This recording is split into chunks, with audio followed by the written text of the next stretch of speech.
1 week ago, Royce debuted at the Rumble. The Titantron showed Powerhouse Hobbs that then changed to Royce, which I think was retarded. But anyway, he debuted at the Rumble. He had a bit of a showing. He eliminated Damian Priest and then he got eliminated himself. The question I have, since then, we have had one episode of Raw and one episode of SmackDown. Where the fuck was this guy? He wasn't mentioned. He wasn't shown.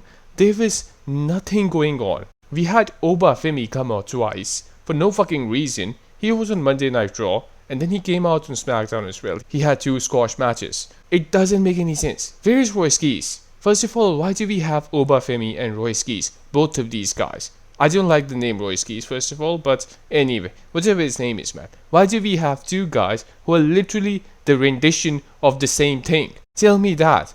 They're 2 big guys. One is American, the other is Nigerian. That's not a real difference, man. But the idea is this. They're both powerhouses, right? They're big, strong guys, and they're for some reason always angry. That's the gimmick here. Why do we need both of them? Unless you have like a very specific plan, like you want to create some sort of a nation of domination type group, I don't see why. I really don't see why. I am genuinely so sick of this so-called long-term booking, man. This is lazy booking. This is not long-term booking, man. Royce debuted at the Rumble. Till now, there is no sign of him showing at anything. We don't know what's up with this guy. We don't know anything. And people are used to this type of nonsense, man. I haven't seen anybody criticizing this. This would have never happened 10 years ago. There are usually follow-ups, man. This is a weekly show. There have to be follow-ups. This is like a soap opera in a way, right? You can't just fucking delay things and call it long-term booking. Stop being so fucking lazy. That's why ratings are going down, man. Royce needs to show up. For all we know, man, Royce could have been the guy who shows up against Kit Wilson. He's the heel, you know? Kit Wilson's kind of like a face at this point, I guess. He's not really a face, he's still fighting fucking baby faces, so not really, but you could have done that, right? Like, you could have made that transition this week. So, why not? Where is Royce, man? It doesn't make any sense. Maybe you could have had some sort of a stare down between Royce and Obafemi. For all I know. You don't have to fucking put them in a match or anything. Not what I'm saying, but there has to be something.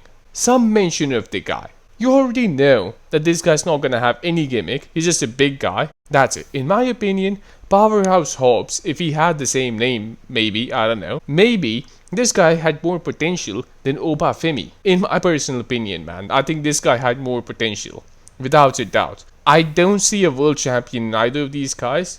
Maybe Obafemi is gonna be a world champion with the way he's booking, but I did not see a legitimate world champion. I mean, you can book a guy to become a world champ, that's fine. You can fucking do that for Sami Zayn, they're gonna do it. But that doesn't mean that he's a feasible world champion, right? You can do what you want.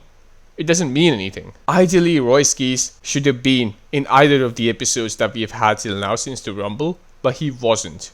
And that means that his career, I'm making a guess here, man, but I think that his career has ended before it even started.